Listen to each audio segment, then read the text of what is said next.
Okay, so we often probably think about this thing that, like, we're always looking for that glitch in the matrix, right? Where, let's say, we find something out and we become the richest. We find something out, and we often think like probably, like a genie in a bottle, or like some remote that stops the time or something like that. But the truth is that, if there is any glitch in the matrix, it is you.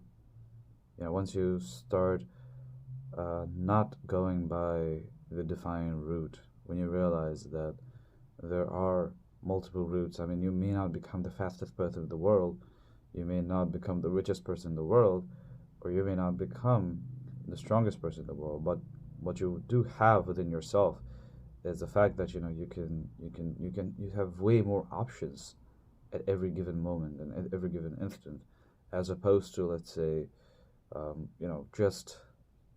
just doing what you're doing, just following the norm. You don't need to follow the norm. No one has ever had the need to follow the norm. We do because we find it comfortable. We do it because we think that it is, this is only the way out. We feel like, what it will happen if we don't get our next paycheck.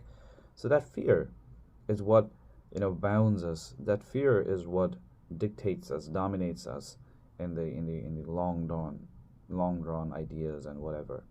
So you have to understand that basic element of life. When you understand that, when you address that issue, you realize that there is so much more to life than just simple, you know, things that we do, and like we make our life around it just because, and we see other people doing as well, and probably deep down inside we don't respect ourselves or our values or our visions enough.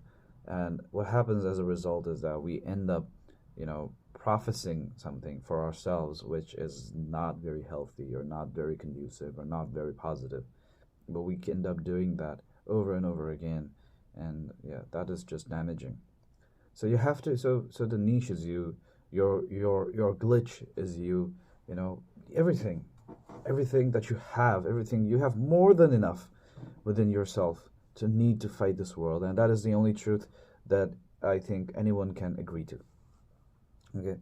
And you don't have to subscribe to anybody in this world. You don't have to subscribe to any religion, any idea, any doctrine, any, like your parents, your grandparents, or whoever. They might have a vision about life, or they might think that after having lived so long, they probably would think that, this is probably what fits right, or this is probably what works best for someone. But it doesn't. It probably won't. So that's what we need to understand and realize.